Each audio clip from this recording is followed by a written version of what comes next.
Who do you think off the bat? Who do you think did the best in the draft? Leave the Sharks off the table because we're biased, but I think it has to be the Islanders. Yeah.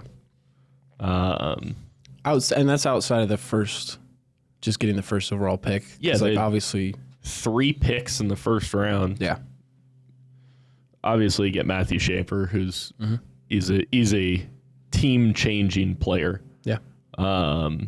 That is your number 1 overall defenseman for the next 15, 20 years. Yeah. Which is huge. And then you go on to get Victor Eklund, who's nasty, and Keishon Aitchison to play alongside Matthew Schaefer. Yeah. Just completely revamp the roster. Yeah. Which I think they have to have won the draft. The Sharks did very well as well. Yeah. Chicago at 3, Anton Frundell, fantastic pick. He's going to be a franchise center as well. Yeah. Really all those play. And then you go down Utah. They kind of won the draft too. Yeah. They were competitive last year, and they got Caleb Desnoyers, who's going to be a great player somewhere in their lineup. Yeah. He's one of those guys who will be able to play up or down. Yeah. Which I butchered his name last week. I call him Desnoyers or whatever. Oh, well. Denoyer or whatever. However you say Canadian. that. Yeah. French Canadian. I don't have much sympathy. But that's a great pick, too. Think about it. You could say they won the draft, too, because they had a competitive year and they got to pick 4. True. And they didn't mess that pick up. Yeah. I think for the Islanders, what they did well was, you get the first overall pick off sheer luck and the luck of the lottery and everything. And then you go out and you trade Noah Dobson, kind of committing to somewhat of a rebuild or just retooling a little bit. Yeah. You send him to Montreal. Montreal desperately needs a defenseman that can defend. Yeah. Because they don't have one. And the Islanders then get back 2 mid-first round picks. Yeah. Mid as in middle of the draft, not like shitty picks, but middle of the draft picks. And somehow Victor Eklund falls right in their lap at 16. I was kind of hoping, as Sharks fans, Mike Greer would pick up the phone and try to jump up and get him, especially after trading Fabian Zetterlund away last year. Kind of hey, Eki, here's your brother to come play with us. But regardless, I think, for the Islanders they kind of, like, it almost fell in their lap. It's like, how do you not take this kid? And I think part of it is frankly because the Penguins drafting Benjamin Kindle 11th overall. Yeah, what the? I think that's where he should have gone. And then everyone else after that, I mean, Jack Nesbitt, I don't know why the Flyers traded up for that. They said, like, we had our eyes on you, and I don't know, maybe they see something we don't, clearly. I think the rest of the teams, the Blue Jackets and the Red Wings and Canucks, maybe just had their own, they just had it set on who they were going to pick. And I don't think Carter Bear, Jackson Smith, or Braden Coots is a miss. No. Like, that's kind of in that area where they can sort of draft, who they want. They don't have to pick just best player available. They didn't freak out. They weren't like, oh my God, he's still there. It's not like these teams where, 30 points out of a playoff spot and just need something. Right? Yeah. Carter Bear's a winger. Mm-hmm. I would probably pick Victor Eklund over Carter Bear if I was drafting at 13. Yeah. The Red Wings pick, but at the end of the day, they probably figured that Victor Eklund will be gone by then. Yeah. And they just kind of had their mind set up. Yeah. Interviewed their guy. They like their guy, What's up, everybody? Welcome to the Good Old Hockey Podcast. Today we're talking about the draft, recapping that, and then also the new CBA that went into effect. Not much free agency news since we're recording this on Monday, but next week we'll for sure be talking about all the free agency news. Be sure to hit subscribe, follow us on YouTube, or follow us on Instagram and YouTube. We're trying to hit 100 subs. We're super close, so please help us out. We're very close. Follow us on Instagram, TikTok. All the links are down below. All right, back to the episode for you. I think the loser of this draft is the Pittsburgh Penguins. Yeah. Bill Zannon's a good pick. I like him. I like what I've seen from him. The other two picks, Will Horkoff, I don't think is that great of a player. And then Benjamin Kindle, I think that's kind of a miss. There's other guys that would have picked over him for sure. Like, you have 3 first-round picks in this draft. Yeah. I think There's guys available I would have picked over pretty much everybody but Bill Zanin that they picked, which is it's just interesting. Also, the Predators had 3 first-round picks. that's what I was going to say next was I think they missed the hell out of it. And that's coming from Tim. I talked to Tim that night, and he was pretty upset about the draft. I don't mind Brady Martin. I think He didn't love it, though, because there's... I don't know if I'd pick him over James Higgins or Jake O'Brien or Porter Martone or Roger McQueen. Yeah. Or That's Victor what I think he was, Eklund. He was like, dude, we didn't like nothing out of that. I think he's a good player. Kind of reminds me of like a Brad Marchand. Yeah. Which having a skilled physical guy is good. Yeah. Right? No, That's a totally. great thing to have. Yeah. I don't know if that's the piece you build around necessarily. I think James Higgins you could build around. He was the next center taken. Yeah. But I'm not an NHL GM, so I don't know. Yeah. I'm not a scout. I think on the topic of James Higgins, I think that the Bruins, like, this was perfect for them. Yeah. I wouldn't classify myself as a hater of the Bruins. Not as much as some other East Coast teams, mainly the Canadian ones, but yeah, I think this is kind of what they needed out of this draft. And you know, this whole year was kind of a fumble for them. Yeah. And they just fell apart. And frankly, being able to pick up Higgins at 7 is like such a steal because he was projected first overall at the beginning of the season, or projected 1 or 2. Still, like, super great draft pick. He didn't have the best showing in college, but like, not everyone's the top Macklin Celebrini or like people like that, you know, maybe show up in college. He's still a fantastic prospect. And the Bruins, I think he goes back one more year, but the Bruins can make the playoffs next year. The East is not strong at all, I think, in terms of like playoff teams. And we've seen that outside of the Panthers, Maple Leafs, and maybe the Lightning. Everyone else is just kind of, not they don't belong there, but I think it'll be interesting to see how the East shakes up this offseason. yeah. And I think it all depends on where Mitch Marner goes, top free agents, Aaron Ekblad. Yeah. I think it'll be interesting to see how it shakes up and who goes where. Yeah. And who jumps into the lineup from prior drafts. Yeah. But I don't know. It was just interesting. I think the Sabres missed again. I don't know how you take another defenseman with your first-round pick. Yeah. If you're going best available, sure, but I don't think that Radim Murkta was the best available. No. I think Roger McQueen would have been another pick. I think Roger McQueen would have been great. I think Victor Eklund would have been great. I think a lot of guys that got drafted below him would have been great. I think if you're the Sabres, you try and move that pick and pick one of the forwards a little bit higher up the list. Yeah. You have two first overall defensemen on your roster. Owen Power, whether or not he'll really develop into what you want out of a first overall pick, Right. I don't know. Rasmus Dahlin already is exactly what you want out of a first overall pick defenseman. Yeah. I don't know how you don't try and move up and take a forward or just take a forward at the 9 pick. Yeah, because their forward, I'm trying to think of just like their stars. They have Tage Thompson, but he plays more wing. And if you get a guy down the center like Roger McQueen or, again, Victor Eklund, like maybe a smaller guy because you got a big guy.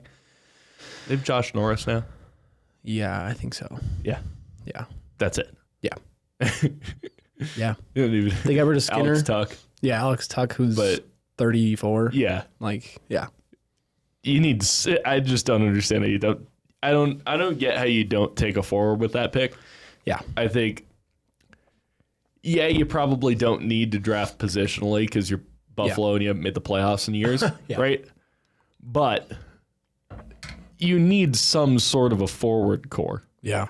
You can't just run back with the same 2 lines every year and expect to make the playoffs when you haven't made the playoffs yet. Yep. It just doesn't make sense to me. But I think it's also a timing thing because defensemen are often not projects, but they're kind of take longer to develop. Yeah, you have to develop them right.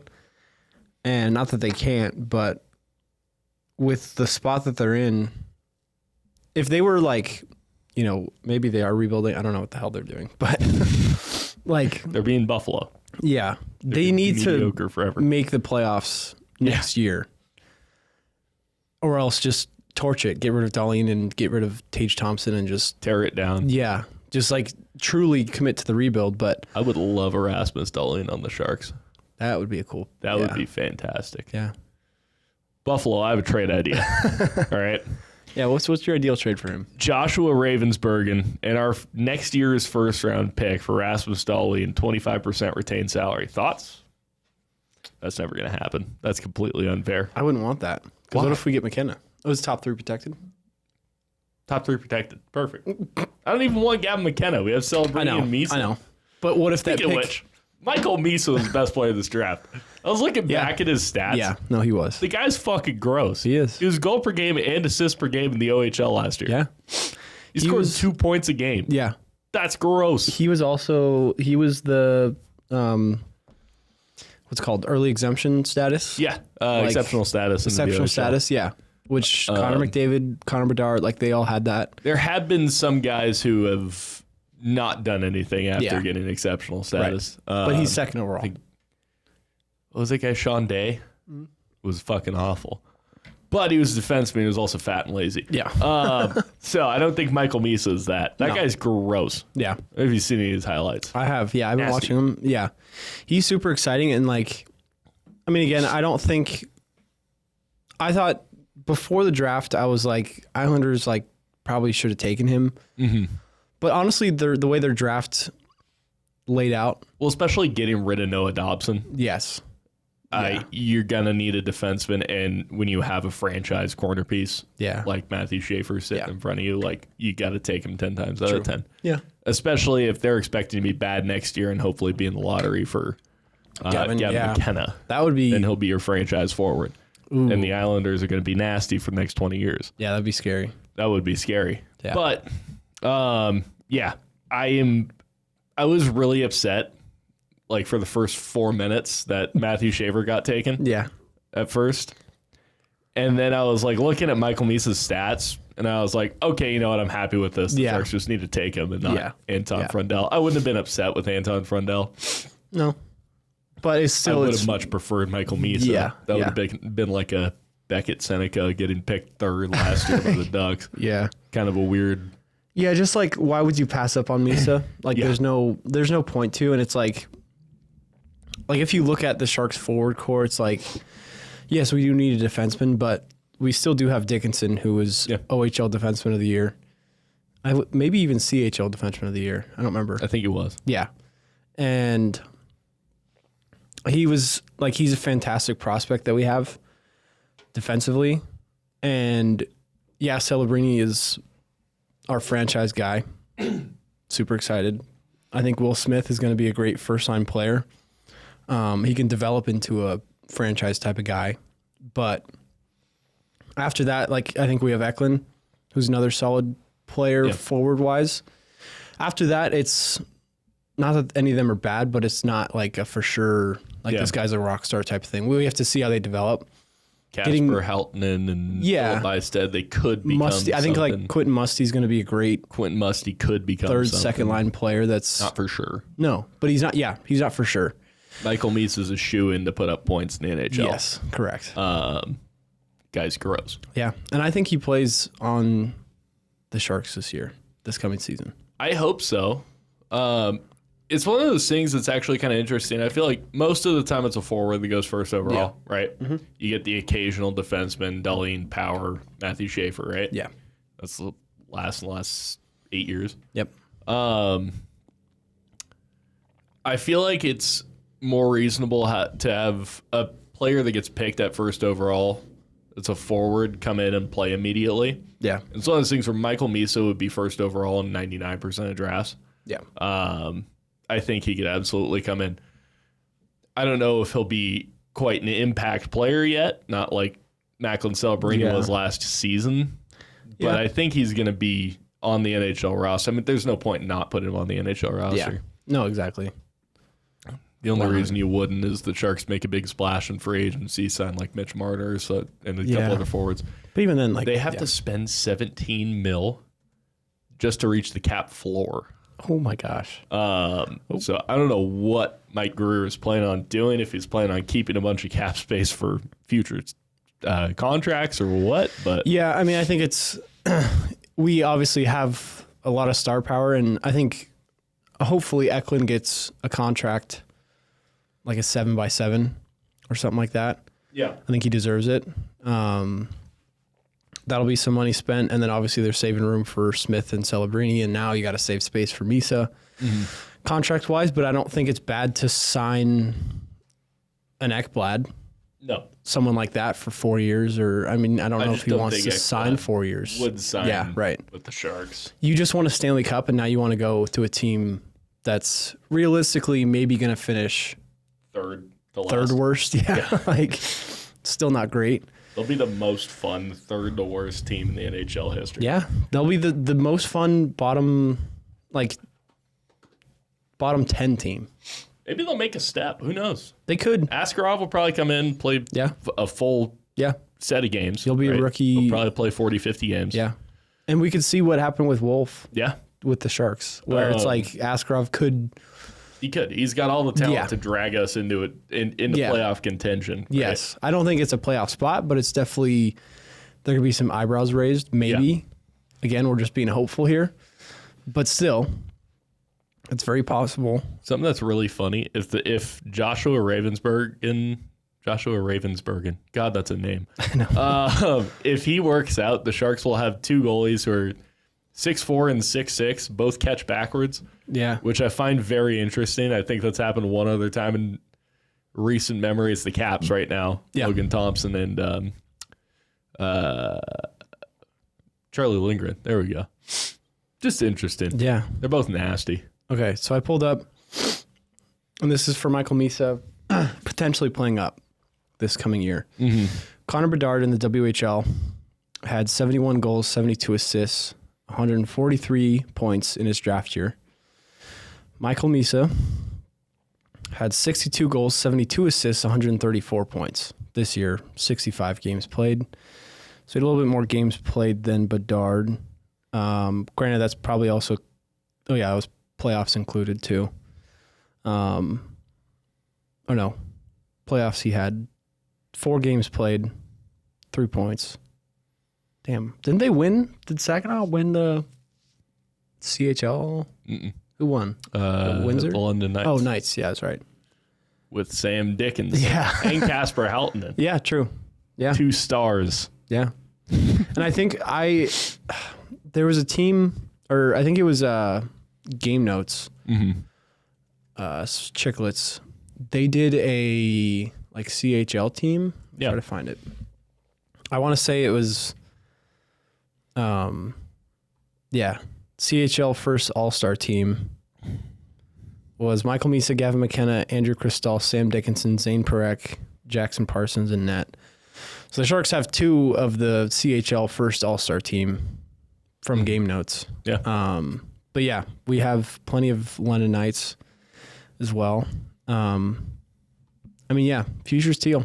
Future's very teal. Listen, I'm not trying to raise some eyebrows. I'm not trying to make a ridiculous take. But Connor McDavid's draft here, he put up 120 points in the OHL. Now, he did it in 18 less games. But 134 and 65 or 120 and 47. Yeah. No, it's... I mean, we can try to see who would add 150 points if you played full season. Yeah, he would. Whatever. Whatever. I'm just curious to see. I mean, obviously, Gavin McKenna's was, I think he was CHL Player of the Year, which very granted, and he's going to be the next. I mean, I think Connor Bedard is going to be great, but but I think Gavin McKenna is the next McDavid. More hype. Yeah. Just because, I mean, but it's hard to say. Bedard hasn't had anyone around him, and I'm excited that he's going to have Anton Frundell to play with. Yeah. It will be cool to just see, some talent around him that's not Frank Nazar or who's also young. Yeah. But he's got a young player who's got skill. So I think it's Frank Nazar. Nazar, yeah. Awful name. Yes. Could end up being an absolute rock star in the NHL. Yeah. He led the U.S. during the World Championships in points. Yeah. In the roster that had, Tage Thompson, a few other guys like that, like good quality NHL players. Mm-hmm. That guy could end up being an absolute rock star. And if he's playing with, Connor Bedard, actually helping him out this season. Yeah. I think he had a pretty good, I think last year was his rookie year. He put up like 50 points, something like that. Who? Pretty solid. Wait, Frank Nazar. Oh, yeah. Yeah, he did. I mean, he didn't do horrible. It's just, I mean, I think the Blackhawks, there's a lot of debate I've seen online between Celebrini and Bedard. Yeah. And who's better. I don't like to compare the two because I think they're two different players. Sorry. Celebrini has a two-way game. Put up 26 points in 53 games. Would have been around 40-ish points. Yeah. But yeah, I think Bedard and Celebrini are obviously the last two first overall picks, aside from this year. Yeah. I think it's hard to judge them because I do think Celebrini definitely had more talent around him. Yeah. To feed. Like he has Eklund he can feed. He has Smith he can feed. He has Tyler Toffoli he can feed. Bedard I think he was playing in the beginning of the year. He was playing with Tyler Bertuzzi. Yeah. I think he also played with Taylor Hall before Hall got injured. Yes. And Taylor Hall. Former MVP Taylor Hall. Yeah. To you, good sir. Right. Correct. Former for a reason. Weakest MVP in recent memory. Very heavy on the former MVP. Yeah. But I mean, still, yeah, I think the Sharks have a little bit more, and it's hard to say like firepower because we were still worse in the league, but. Well, it's young talent. Yes, right? correct. It's younger, skilled players who can put the puck in the net. Yeah. They just can't play physical. They can't play defense. Yeah. The systems aren't down. Yeah. Yeah. Like, I get where you're coming from. Yeah. Like his power, like Bedard's power play versus Celebrini's power play is two different. I think that might be better for growth, though. For who? For Celebrini. Yeah. I think it's definitely better for growth. Oh, yeah. 100%. You get a bunch of guys around you that you like. You can have fun playing. Like, yes, it sucks losing. These guys are competitors. They're NHL players. They've been competing and winning their entire life, right? Yeah. I guarantee you Celebrini hates losing more than anybody on earth. Mm-hmm. But if you're going to lose, at least you can have, your best friend with you. You can have fun along the way. Mm-hmm. And I think the wins haven't come yet, but they're enjoying it. I always said hope. Yeah. Which I think is a great sign. Whereas you look at Connor Bedard and he looks like he wants to jump off a bridge every time he plays hockey, which it sucks for Connor Bedard. Mm-hmm. I feel for him. Yeah. Well, I don't. He's the first overall NHL draft pick. He's going to end up making millions and billions in his career. Yeah. But it does suck for the time being, right? Right, yeah. And you want him to, for the game of hockey, I want Bedard to succeed. Oh, absolutely. And, see him. Also, just for the game, like, I don't want the Sharks to be the only team that has a decent prospect pool. No. Well, yes, but no. I do, but I don't. Yeah. Everybody, give us your best prospects. Yeah. Give them to us. But yeah, I mean, I think now the Blackhawks, and they have, players that I think are ready to. I think Levshunov is going to make more of an impact this year. Yeah. Oh yeah. But on that topic, just with, the Blackhawks picked second last year, and Levshunov played more towards the end of the year. I think Mies is a different player, and I think he is more of the Leo Carlsson of Bedard's draft year, where he can play up to, and even Fantilli played too. Yeah, 1, 2, and 3 all played. Will Smith was the only one that didn't play. He was in college though. He was right. Signed. Yeah, he was playing in college, and he had a great year last year. Fantilli was too, but whatever. Yeah, just ignore that. I think he signed after the He after the played. season. Yeah, he played though. Yeah, Played like a few games. because he started in college. Will Smith was NDTP. Yeah. And then was already committed to Boston College. Played a year. Yeah, moved up. Which I think the NCAA is amazing for development. I think James Higgins is going to be a stud, not next year, but the year after that, once he comes up to the NHL. Just give him some more time. And he was playing with Perreault and Leonard at BC, and those guys were unbelievable for that team. So it's like he's kind of not the third star, but like he wasn't like them. Yeah. And now he can kind of be the top dog, or he has potential to be the top dog. I think next year's Calder race is going to be pretty interesting with Perreault and Leonard both playing full-time roles in the NHL. Year under their belt. We'll see if Matthew Schaefer comes in and plays immediately. I would hope, if you're picking first overall, that player's NHL ready.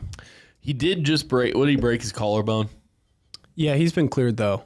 I don't know how much that's going to have a resounding effect. I don't think that will have a resounding effect on his career. I hope not. No. Because I know a lot of the time you see a guy who gets injured in his draft year, and normally it'll tank their stock. Yeah. Right? That's what was shocking to me. He played 17 games this season, and somehow it rose his stock. Yeah. It was like every game this guy's been in, he's been an impact player. He's been the impact player. Maybe it's the Cale Makar comparisons that are kind of driving that. Yeah. Which I find really interesting. Teams don't want to miss out on another Cale Makar. Not to take anything away from Matthew Schaefer. He's gross. Yeah. But I think that might help him out in that kind of aspect, as teams are like showing shades of Cale. Yeah. They definitely don't want to miss out on that. So he's going first overall. Yeah. Just 17 games in his draft year. I know, it's crazy. It's kind of scary. Like there was conversation about Connor McDavid in his draft year. He broke his hand. Yeah, getting in a fight, punched the boards. Yeah. I don't think he's been in a fight since. No. Not that it was going to tank Connor McDavid's draft stock. He was born to go first overall in the NHL. Yeah. But you see that sometimes where a guy gets injured and teams are like, oh, what if this is a constant thing, you know? Yeah. I don't think collarbone's going to affect him in his career, and I hope not, because it'd be really cool to see that kid go on and do huge things. Yeah. Which I'm sure he will. Yeah. He's going to get all the opportunity in the world with the Islanders. And I think also what's really cool was what the Islanders did for him and his mom. Mm-hmm. And just little things like that. Obviously, you know, you're the first. Like, Sharks can't do that because you don't know who the Islanders are going to take. Yeah. But the Islanders, knowing they were going to take Schaefer probably once they won the draft, I think they knew. Yeah. But putting the cancer patch on his jersey, pretty cool. They put his mom's initials in the back part of the jersey. Yeah. Just little things like that just really show, you know, the human side of the game. Because a lot of times, you know, people see these players and they're kind of like rock stars, or just they look at McDavid and it's like that guy's a god or whatever it is, but they're still human. They all are. And just to kind of see that stuff, and Schaefer got pretty emotional. It was just cool to see. Yeah, I think it's awesome, and I hope he has a great career. Would have been awesome if he was on the Sharks, but you know, I'm happy with Misa. I'm very happy with Misa. Yeah. I think also with the draft, God, that was a snooze fest. Okay, so how do you feel about the decentralized draft? I'm not a fan. I'm not either, but it is important to note that wasn't the NHL's decision. That was the owner's decision. They all voted. They threw it to a vote and said, do you guys, because they've always, like, the NHL draft has always been in person. On the draft floor. On the floor. You see the teams walking up. I love that. Yeah. I thought that was cool. It's always so cool about it. And I think, you know, as the fans, we want to see that. But I think also as the owners, if they maybe not, they don't want to feel rushed, but I don't know what the benefit is for them other than, I guess, saving money on travel, which whoop-de-fucking do. It seems it's a draft. The lowest revenue generating team generates hundreds of millions. Yeah. And I know that they have to take a lot of people with them for these drafts. It's not just the GM. But still, I think... You charter a jet to 41 games every year. Yeah. I think you'll be fine. Exactly. Yeah, I don't think it's... They just added 2 games. True. Yeah. At the CBA, they just added 2 games. Yeah, true. I think you could sacrifice that one road game that you're going to add to that list for the NHL draft. But what do I know? Yeah. I just think it's... oh my gosh, we got some trades that just dropped. Nothing crazy. But yeah, I think for the draft, I would love it to just go back to normal and have the teams there on the floor. Yeah. I think it's better that way. I hated the Zoom call thing. Obviously, you saw James Hagen's awkward encounter with the Zoom call just like not connecting. You know, it's technology. But yeah, I hope it would go back one day. But again, if these teams, if that's how they want to do it, whatever, I think not that it takes away from any of the, any of the players, like the draft picks, their experience. But yeah, I didn't love the decentralized of it. And I don't know, I wish it went back because like it's kind of the only sport that does that. Yeah. I think everyone else after COVID kind of adopted that decentralized stay at home kind of draft. And even after that, like, I don't know that the NFL draft has ever done that. I just think it's weird having them Zoom call in. Yeah. I'm not a fan of that. No, me neither. I've always thought it's pretty cool. They have the draft board, the draft floor, and you can kind of see things working, right? When a team's about to make a pick, you see guys on the phone, clearly talking to different teams, trying to see what they can get done. Yeah. I've always thought that's kind of cool. Yeah. So we also missing out on that. Yeah. And also, it was like 4 hours. Yeah. Hurry it up. Yeah. I think it was because it started at 5 our time. By 6, they hadn't even made it to the 10th pick. No. Which is just like, okay, just move it along. Like, it's really annoying. But yeah, I think that's just TV. They got to do TV timeouts and shit like that. And you don't want to miss a big pick. Like the top 10, or even just the first round in general. Yeah. I think 2nd to 7 rounds is a little bit different, but yeah, I just wish they sped it up just a little bit. Also, I don't know if they've always done this. I forget, was it the Pittsburgh pick? Someone traded a pick and it completely reset the clock. Yeah, it did. I never realized that. Yeah. That pisses me off so much. I know. Like, watching, I'm like, dude, really? Yeah.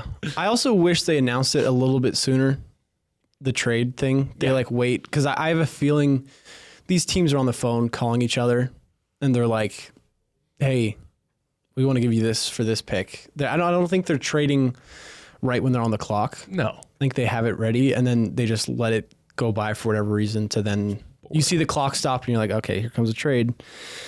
We didn't see Sidney Crosby get dealt, which, knock on wood, could still happen. We're filming this on Monday, June 30th. So watch him get traded like tonight. He could. That'd be hilarious. He very well could. We have a jinx about us that something always happens the day of when we record, like that night. Quick note about one of the trades that just happened. Matthias Maselli for 2027 third round pick. Yep. That to me kind of screams Marner replacement. Yeah. Kind of a small, skilled winger. Yeah. Right? Interesting by the Mammoth, though. I think it's a good pickup for the Leafs. I don't know why you get rid of him for a 2027 third round. I don't really know, but... Where was Michelli? Like, when was he drafted? I think he was like a 3rd or 4th round pick, but... Still. He was... I mean, the thing is, like... Been fantastic. Yeah, he's been a great player for them. He's 24. He's our age. Born in 2000. Where was he drafted? He was drafted 98th overall. 98th overall. So, yeah, third round. So, I guess, yeah, you're getting that in return. But 2027, that's 2 years from now. I guess he did have a bit of a down year. He had 18 points last season in 55 games. But the prior season, he put up 57 points. Yeah. He had 40 assists. He had basically back-to-back 40 assist seasons. They might be making some space, too. I wonder what... I don't know what... Mitch Marner to Utah? No, they wouldn't have traded. They would have included that in the trade. The only other big trade I think that's happened so far has been the John Gibson trade. Did you see Vladimir Tarasenko is going to Minnesota for future considerations? Yeah, I find that interesting. Yeah, and no shade to Tarasenko. He's not. He's not the Tarasenko putting up 40 goals every year. Even when he went to Florida last year, like it wasn't. Yeah, it was a great pickup for them, but it really wasn't much. Let's see. Yeah, so the John Gibson to the Red Wings for Peter Mrazek. So goalie swap, plus the Ducks received a second-round pick and a fourth-round pick. Second-round pick from next year, fourth-round pick from 27. Yeah. They're making space for, I always forget their goalie's name. I should know this. Who? The Red Wings? No, the Ducks. I thought Gibson was their goalie. Gibson is their goalie, but they have a younger goalie that's just getting him some play time. Lucas Dostal, that's what it is. Oh yes. Okay. He's a younger goalie. He's going to be their starter from now on, I guarantee it. Yeah. The other trade was Nashville receives Nicholas Hague and a 2027 third-round pick, conditional. And the Knights receive Colton Sissons and Jeremy Lausen. Yep. And Nick Hague was also extended. 4 years, 5.5. That, to me, smells like some Marner stuff there. Because Colton Sissons... I hope not. I think Marner's biggest landing spot is the Knights. I've heard the most about him possibly getting traded there to the Knights, which, again, I hope not for the sake of the Knights. But, again, I think as Sharks fans, by the time we're good, they're going to be old and frail. The Knights will. Yeah. So I'm not too worried of them. Unless they keep just trading away players. Yeah, I don't know what the return would be. Constant retooling. Yeah. They made the playoffs every year with a completely different core. It makes no sense. True. I know, because they'd have, assuming, again, I don't know who you give up. I guess, well, the Knights have the leverage because he wants to go there. He just wants to leave Toronto. Mm-hmm. And Toronto, you can't just let him walk and not get anything out of it. Yeah. So the Knights have all the leverage in the world just to be like, here's a second-round pick in 2028 and be happy with it because he's going to walk if not. Because you really can't let Marner just walk for nothing. It's a waste. You may as well just trade and sign him. If it's a sign and trade, I don't think he really loses any value. No. He's got a longer contract. Yeah. If it's 8 years, he's got a longer contract. Although, do you know for the CBA, is the new CBA in effect, 84 games? All that, because if it is, then now the longest contract that would be available is a returning player for 7 years. Yeah, that's really interesting. And if you sign out of free agency, 6 years. Yeah. Okay. So it goes through the 2009 or 2029 and 2030 season, 4-year CBA. So it must be in effect. I don't know when those CBAs go into effect. If it's immediate after signing, if it's like the start of the season. Okay. I got it. So the current CBA, which was signed in 2013 and extended in 2020, expires September 15th, 2026. So it will be next season. Okay, so you can still sign correct to an 8-year contract, which I'm assuming, I find that pretty interesting that they went away from the 8-year contracts. I am too. Because it seems like something that players kind of want. They want that security to stick around. Yeah. Right? I could only imagine not feeling bad for these guys because, they're making millions a year. Yeah. But I can only imagine how difficult it is to uproot your life if you're re-signing a contract every 2-3 years. Yeah. Yeah, it's true. Having to completely uproot your life every 2 years. Yeah. So I don't know why they would decrease that number. Maybe that's something that the teams wanted. Yep. Kind of lock in less length if you sign a bad contract, like a Louis Eriksson type of deal. Yeah. You're not stuck with it for 8 years. You're stuck with it for 7, even though I don't think that's kind of sucks regardless. But Yeah, either way. I wonder if that's what it was. Yeah, I think. Okay, let's see. So this is what the CBA is, if you have not heard. So biggest one, the season is going from 82 games to 84 games.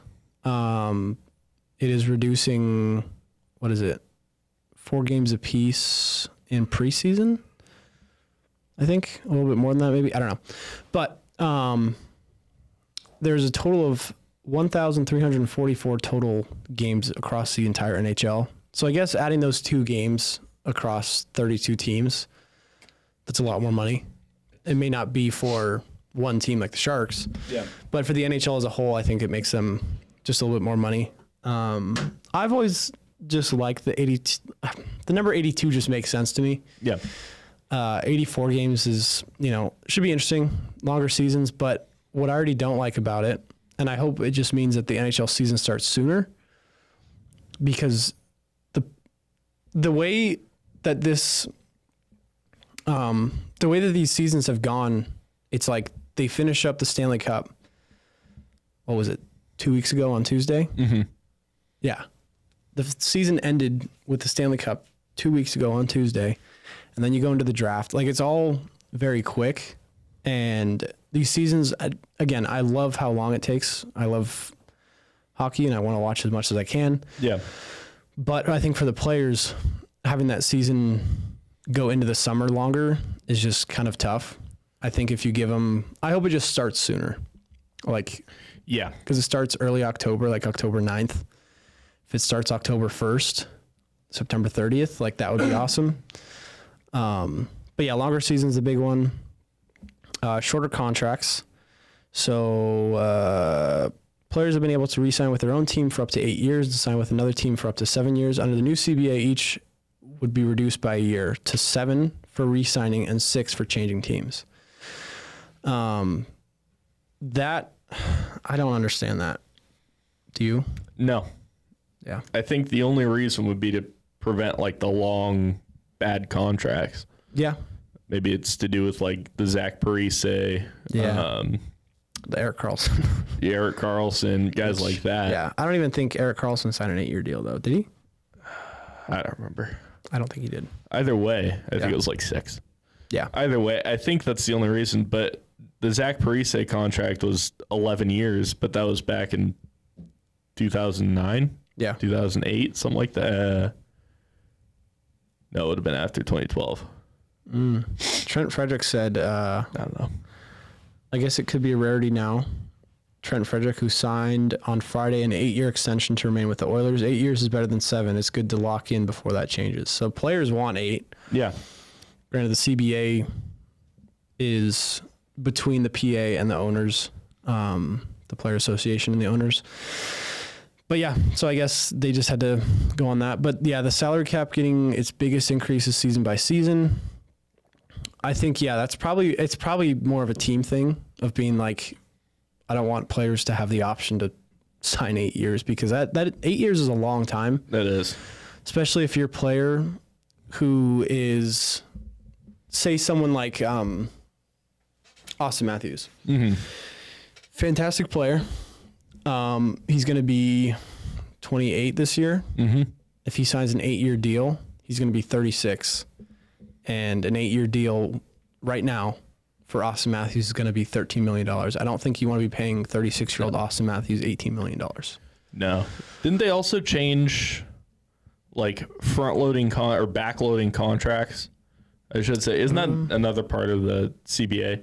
Could be. I'm not seeing it in here. I think it was supposed to be how teams backload contracts where 1 year they'll pay a guy $6 million, then towards the end of their contract it'll be 10. Yeah. Just to save on year-over-year cap, right? Yeah. Or year-over-year budget, I should say. Mm-hmm. I find that interesting too. I guess that makes sense. Yeah. I think also the biggest change is the LTIR playoff cap. Currently, teams with players on long-term injured reserve can exceed the salary cap by roughly the amount of the players' salaries until the playoffs begin. Yep. So obviously we've seen it with Tkachuk last year or this season, Mark Stone many times. Tampa Bay did it with Nikita Kucherov. Chicago did it with Patrick Kane. But yeah, it's always been like a unfair loophole, people say, which I think it is. I'm glad they closed it, but in the past couple of years, it's kind of like it's there. Like just, I am all for it. I'm all for the closing, getting rid of that because I think it's cheating. It's legalized cheating. It's like when people, mess around on their taxes. They cheat on the tax code, right? Yeah. Because the tax code, there's a flaw in it. Yeah, they allow it. But it's allowed, right? Yeah. Because it's in the tax code. Yeah. There's no salary cap in playoffs. Yeah. So if you're on LTIR and your team goes over, they could bring you back for the playoffs. Yeah. That's a rule. It's how I think every team should have been using it. So I think the biggest reason why they've allowed that loophole is because players in the playoffs they only make their salary within the regular season. Yeah. So they don't make money. They make a bonus in the playoffs, but they don't get paid a salary in the playoffs, which is fine. They're playing in the playoffs. They better their hope is to win the Stanley Cup. They don't care about their money at that point. You're in the playoffs. But I think that's why they've always allowed it, was because these players don't really make money in the playoffs aside from bonuses that they share. Yeah. That frankly, and that's something else they changed. They upped some of the pools for the winning. I think the players split like $1 million when they win the Stanley Cup. That seems low. Right. Very low, because you split that between 20 guys. Yeah.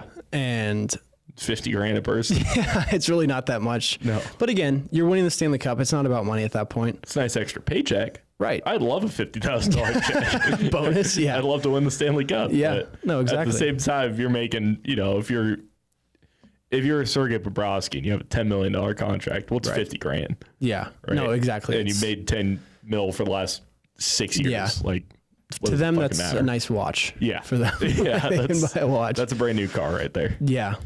Even then, they're not going to be driving a $50,000 car. No. So, okay. So another thing that was changed was the, what is it? The EBUGs. So EBUGs will soon be a thing of the past, years after the David Ayers and Scott Foster went into games and won after a team's 2 roster netminders were injured. So that was like the Maple Leafs. Explain that again. What happened? So basically what happens, the way the EBUG situation works, right? Yeah. You have a bunch of guys that play locally that are goalies, right? Mm-hmm. Typically they played at a pretty high level. A couple of my coaches for Junior Sharks were Sharks EBUGs. Yeah. I think Calf was, and somebody else was. Either way. Basically, the Sharks will give you tickets to a game. Mm-hmm. Your only requirement is you have to bring your gear.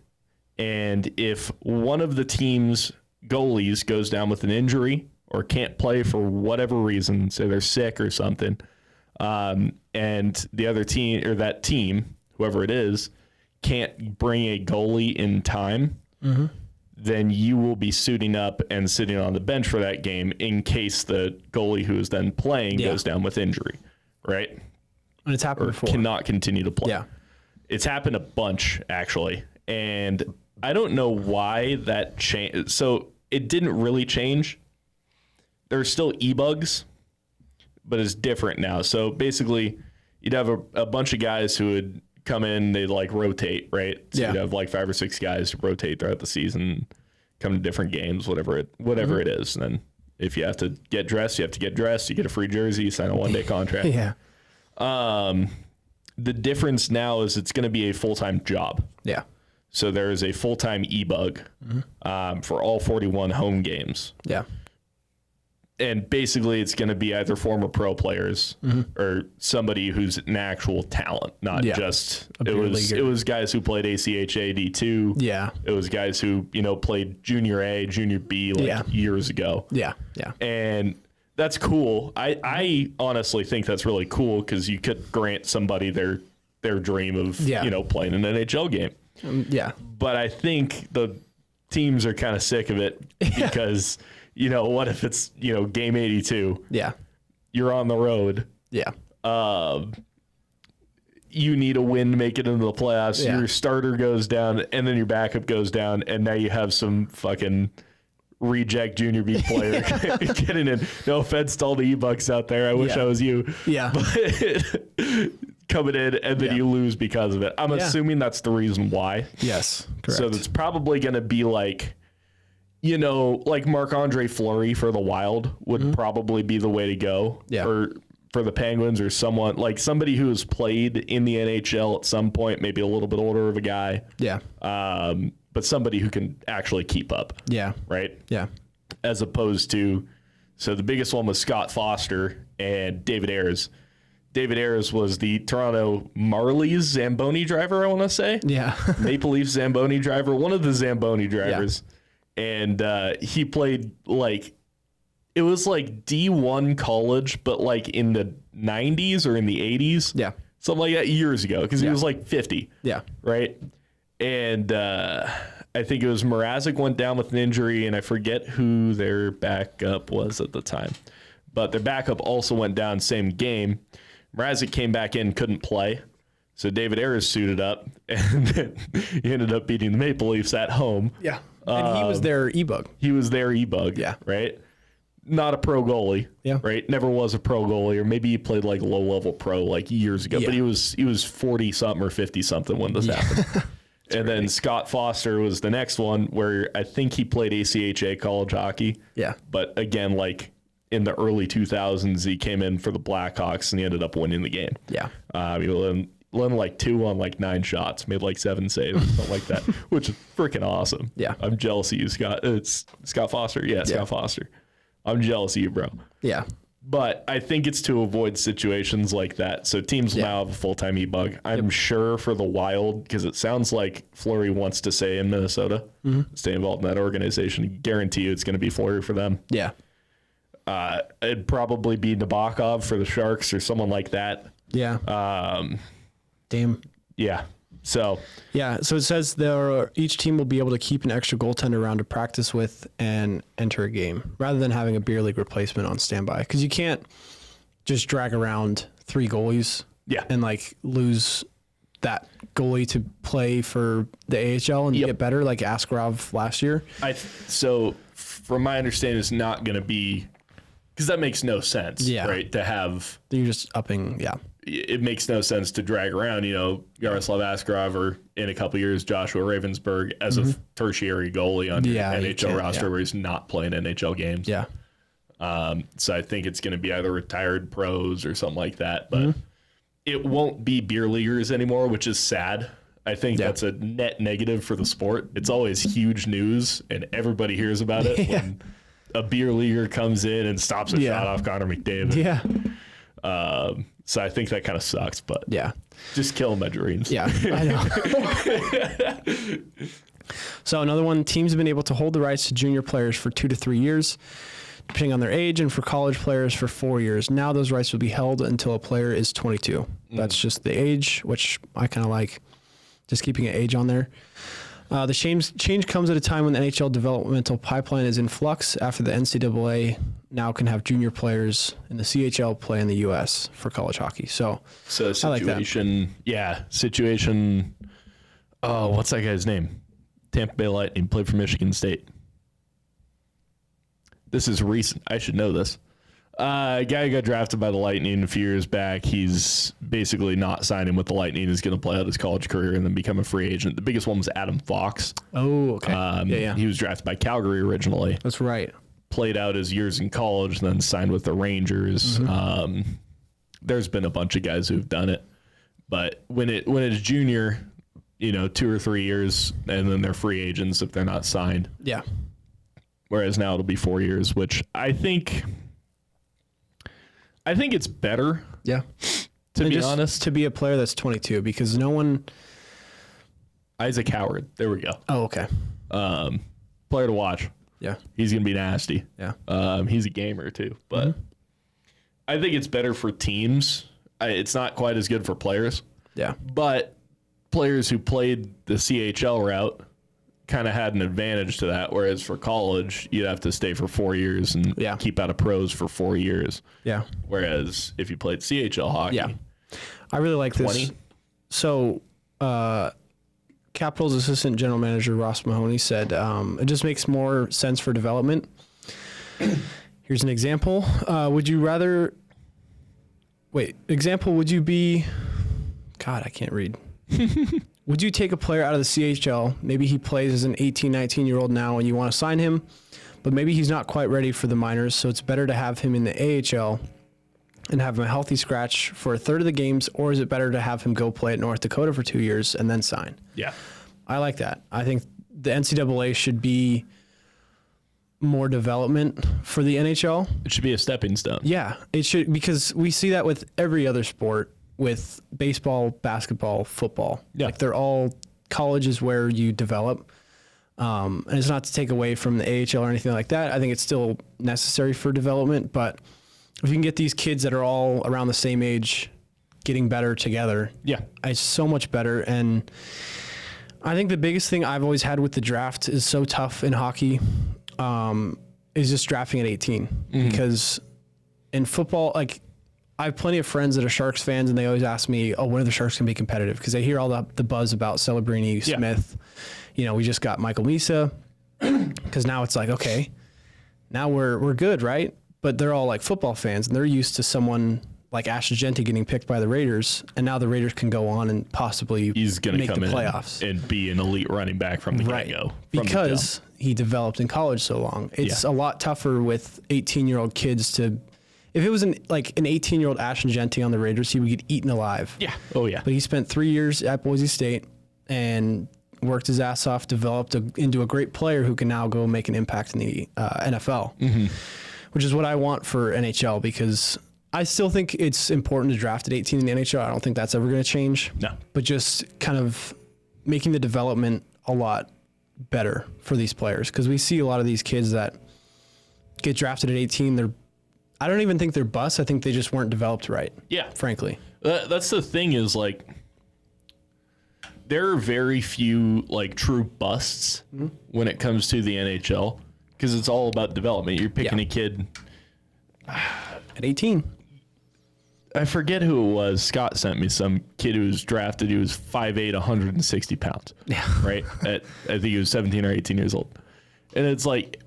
That kid's not a bust. You just have to make sure you develop him properly. Right. Get him in the gym. Get him working as hard as he possibly can. Get him enjoying hockey. Put him in a system where he can thrive. Yeah. Right?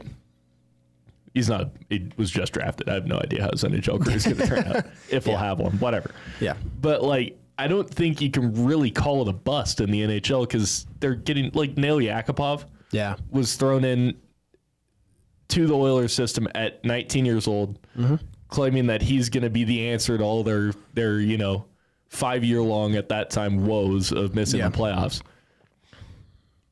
That's a lot of weight to burden as an 18, 19-year-old kid who, up until this point, dominated everywhere he's played, but he's now playing against, Zdeno Chara and Shea Weber. Yeah. Like, yeah. Is it a bust, or is it he is shouldering the burden of an entire franchise at 19 years old being expected to be a superstar? Yeah.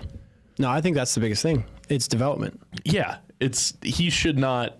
Nail Yakupov could have been a fantastic NHL player had he been brought up right through their system. Yeah. Probably gone back to juniors, or if not, at least played somewhere at a higher level. If it was college hockey, it would have dominated college hockey. Being a first overall pick, too, is like, you're kind of expected to play up. Yeah. Be like, you're 19, you're the first overall, you're ready for the NHL. Yeah. He wasn't. No. And maybe it was, some of the scouting was wrong. I don't know. I think a lot of it with Yakupov was immaturity, right? True. And he was on the Oilers 19 team. Fucking years old. Yeah. Of course he's immature. Yeah. I think there's such a, I don't know if it's a stigma or what. There's such an expectation for guys getting drafted in the NHL to be professionals. Yeah. They interview, they ask them questions, serious questions. You always hear the stupid questions that they ask about, like, who was it? Somebody got asked if they would pick up a $100 bill out of the toilet or if they pick up a $20 bill off the street, right? Yeah. It's like, how is an 18-year-old kid supposed to ask that or answer that? Yeah. It's just because they're drafted so young, and there are guys who, like Connor McDavid was a professional from the get-go, but he also knew he was going first overall since he was 13 fucking years old. Yeah. Same thing with Sidney Crosby. I think there's something else to his professionalism that Sidney Crosby was attending NHL camps at 16 years old. Yeah. Like, he knew he was going first overall. Right. You have years to get media trained, PR trained, and all that shit. Yeah. It's just, I think the expectation of NHL draft picks is too high for what the age range is. Yeah. A lot of them are, European born players who don't really speak English. Like, you can't expect them to come in and immediately make an impact and that's crazy. Face Toronto media. Yeah. It just makes no sense. And you can, like, there's players, you can tell Macklin Celebrini is 18 years old. Yeah. 19 years old. Like, the way he answers TikToks things. with Will Smith. Yeah. Like, they're doing kid stuff, which they should. They're kids. Yeah. And, like, people throw that term around a lot. Even, like, people our age, they say, oh, yeah, we're kids, 24, 25. Yeah. But Macklin Celebrini is a kid. He is. We always talk about this. Do you think he knows how to do his taxes? No. Hell no. I don't know how to do mine. So I don't blame him. But he's probably got a tax guy. But he does, yeah. He's got a CBA, yeah. He's fine. He does. But it's just, I find it interesting. CPA, yeah. Yeah. I think the NHL I think they are also loosening up a little bit as far as like the mental expectations of it. A kid coming in getting drafted. Yeah. These guys are already absolute studs at their sport at 18 years old, right? Yeah. There's guys skill-wise who are 17, 18 getting drafted who are as good as the best players in the NHL. Yeah. Right? It's physicality, stuff like that that's holding them back, mentality, which can be grown properly if you do it properly. Right. But there's such this expectation where guys are going to be thrust into a situation, again, like Nail Yakupov, keep coming back to that, where he's expected to be a superstar immediately. Yes. And it just isn't it's not reasonable. Yeah. And it kind of sucks because I think it does hinder players that we have been robbed of. Yeah. So I don't really think it's not really busting. That sounds weird. Pause. Yeah. It's not really a bust. It's he's not busting. Just a failure to develop the player properly. Yeah. And I think this new rule change will kind of help that. Yeah. Give the team some more flexibility. I think we're still going to see quote unquote busts. Yeah. With teams rushing their development of the players. But yeah, one more thing that got changed is, which I'm kind of pissed about, is the dress code. So now teams had to enforce like some sort of dress code of being like, all suits, or you have to wear track jackets or whatever it is. Yeah. Now players can choose their own looks and choose their own outfits, stuff like that. I'm just a purist, and I kind of want my professional hockey players walking in with suits. And maybe that's just because I've seen some of the outfits that Austin Matthews wears in public, and I'm just like, I don't. Hanging out with the Thebes too much. He just, and super fashionable. Like, he could probably walk on a runway. He's a good-looking man, and he's got a great sense of style, but doesn't have a great hairline. No great. He needs to get over to Turkey, which he may have. He had a lot of extra time this playoffs, as he always does. But yeah, he needs to fix that hair. But yeah, I think I don't want to see some of the stuff that these guys have to wear. I think what you'll see is most guys are still going to show up. Right. You think Connor McDavid's not wearing a suit? Oh yeah, 100%. Yeah. Maybe it'll change in the next generation, but I could almost guarantee these kids grew up wearing suits to every game, to their Pee Wee A games, Pee Wee B games. Yeah. They're wearing suits, or they're wearing polos and a jacket. Yeah. I could almost guarantee you'll still see 99.9% of the players wearing suits. It's going to be, that's the thing for me. It's going to be the Laine, the Patrick Laine. Yeah. It's going to be the Austin Matthews. It's going to be the Mitch Marners. Well, and the new kids that come up that, the Isaac Howards. He wore a white suit to the draft. That's it was fucking hilarious. Yeah, he called himself the Iceman. The Iceman. That is okay. I can. He said he was the best looking player at the draft. That is You should watch that post-draft interview, Isaac Howard. It's comical. That kid is hilarious. That's funny. Yeah. I'm saying kid like he's not 22, but yeah, he's a kid. Yeah. But yeah. Yeah, I mean, realistically, like you said, they're all going to be wearing suits. I just think for overall, over the years, it's going to change. And this is just more of my purest view of it, of being like, I want my... Because you see it in all the other sports where they're walking in with whack-ass outfits. Yep. And I've just always liked the suit look for these professional players. But again, you know what? This is America. This isn't Canada. Well, part of it is. True. Yeah. Some of it. But we are American. And, you know, players can pick whatever the fuck they want to wear. I don't really care that much. I'm kind of being dramatic, but... I think realistically we won't see that big of a change. No, I don't either. And if anything, who knows? But... maybe some business casual sometimes. Yeah, which is whatever. It's fine. I'm not too mad about it. But I think it was only for road games too. The dress code? Yeah, maybe. I forget what it was. I think it was for road games, if I remember correctly. Because how do they? So that I could see. You don't want to for the Winter Classic. You know how they always wear like coordinated outfits? Is that like part of the dress code? I can guarantee the teams are still gonna fucking do it.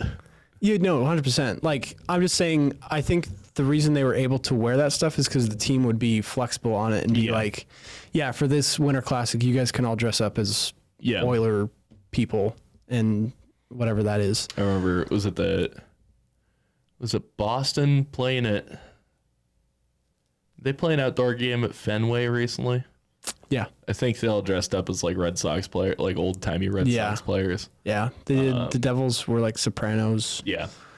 That was funny. It's always interesting. Always good ones. Yeah. When did that start? I feel like that started at the Tahoe ones. Yeah, it was definitely recently. I don't remember that at least not as a kid watching or not being media sized. Talked about not being like shown. Yes, correct. Right. Yeah, it's definitely a newer thing. Their traditions would they do that, which I love them. I think it was the Tahoe one with Boston. I think they started. Boston played there? Boston played in Tahoe. What? Remember, I think the Kings and the Knights. They had like 2 or 3 games. It was the Avs and the Knights. Oh. And I think Boston played somebody as well. I was pissed the Sharks didn't get to play there. Yeah. Tahoe's in our state. Then again, they were awful. That's true. That was a bad year. They were unwatchable. Yeah, that's fair. I think we'll get one soon. At least maybe not Winter Classic. I think Winter Classic should. I know it's changing, but I think that should be original 6 teams. Maybe not original 6 teams, but storied franchises. Yeah, I love the Sharks. I'm a big Sharks fan. I don't think a Sharks Kings outdoor game needs to, or at least Stadium Series. That's fine. Sure, but like Winter Classic, like. The freaking Kraken and the Knights playing that, I'm like, that's weird. Get out. That's not a classic. No. I know they have 2017. Seattle has history with hockey, and they're right there next to Vancouver, but no. Is 2017 a classic? Yeah. Are we old? Yeah. No. I agree with you. Yeah, I think just with the hype that the Sharks have, I think we'll get a Stadium Series soon. Who'd it be against? There's nobody it could be against right Ducks. now. Huh? The Ducks. The Ducks. 2 young teams. Stadium Series. They'll play it in Fresno. Gross. It'll be 100 degrees outside. Yeah. Yummy. Hell no. Yeah, I think I don't know if they've ever done one in LA. I know we had one at Levi Stadium. That was almost 10 years ago now, though. Mm-hmm. Yeah. I went to that game. I did too. Yeah. It was cool. I have a hoodie that is way too big for me. I remember it was cold as hell. It was, yeah. It was like 40 degrees outside, windy, and I think it was raining for part of it. Maybe it wasn't raining, but we were sitting way up in the nosebleeds, and I, for whatever reason, brought a T-shirt and shorts and did not wear anything warm. Yeah. I was freezing my ass off. My dad was pissed off at me, but he bought me a hoodie. Hoodie was way too big. They only had like a few sizes left. Yeah. And so it's like a double XL or something like that. Doesn't fit me. Yeah. Still wear it sometimes, though. Damn, a bunch of Canucks players got re-signed. Demko get re-signed? It was like Max Sazin. It's a 2-year, like, these are small deals, but they all just posted it in the last 20 minutes. But overall, CBA, I like it. I don't think there's anything I disagree with. Maybe the 84-game regular season. But again, I understand it. They want to make more money. Again, if they make hockey season start sooner, all for it. Yeah. Super excited. I just hope it doesn't start at the same time and end later, just because I think the summer's already pretty tight window that these teams have. And especially if you're a team like, and granted they have a scouting team, but like if you're a team like the Oilers who are trying to win the Stanley Cup, you don't have much time to prep for contracts or, drafting. Yeah. They just don't have much time. And I kind of wish they had more time. Yeah. So if the season starts sooner, cool. Everything else I like, though. Glad they're closing the LTIR loophole. I think I was upset about it when the Knights did it because of the Knights. I think I was most pissed off when the Knights did it. I was most pissed off because they did it like 3 years in a row with Mark Stone. Right. I think that's what pissed me off and about it. It's more of like, because like Matthew Tkachuk was... He was injured. Yeah. Mark Stone... I don't know if he was injured. Yeah. That's 3 years in a row to come back game one of playoffs was a little suspect. And he was also, Mark Stone was fine. Like he was not, he didn't skip a beat. I think Matthew Tkachuk looked hurt in game 6 of the Stanley Cup final. He didn't look great. No. I mean, he was productive. He didn't look great. You could tell, and he's not a fast player, but like you could tell he was hurting. And that's what's awesome about our sport. We got the toughest sport. Toughest guys playing our sport. But yeah, I think I'm glad it's closed. I think it's just kind of one of those things that needed to be closed. Mm-hmm. And yeah, everything else, the EBUG, I like that. So yeah, I'm pumped for that. I thought the draft outcome was cool. The draft itself was not cool. Yeah. But yeah, the draft overall, I think the Sharks, as Sharks fans, we're pretty happy with what happened. We got the big Wang as well. Big Wang. The huge Wang. He is a huge Wang. 5-inch Wang. No. 6 foot 5-inch Wang. Or 6'6". But yeah, next week we will talk about the free agency because I'm sure there's going to be some big stuff tomorrow. I'm going to try to put this out tomorrow just because it's so quick. I don't want, we're going to be behind just on free agency, but I'm sure Mitch Marner will be dealt tonight. Yeah. So as you guys are watching this, I'm sure there's some Mitch Marner news. Mitch Marner to the Knights. Probably. Yeah, we're going to call it. Announce it now. Yeah. Mitch Marner got traded to the Knights. Yeah. In return for a second-round pick and a conditional second. Get turned into a 2026 third. I mean, who else would they give up? I don't really know. But yeah, Mitch Marner's been traded. You guys saw that. Let us know in the comments what it was because we don't know. Yep. We just know he has. Yeah. Yeah. But yeah, we'll see you guys next week and we'll have plenty of free agency stuff to talk about because I'm sure the Sharks will make some cool signings. I'm so excited for tomorrow. I forgot that's tomorrow. Mm-hmm. Like that'll be a splash. Yeah. Be a lot of fun. But all right, everyone. Thanks for watching. We'll see you next week. Peace.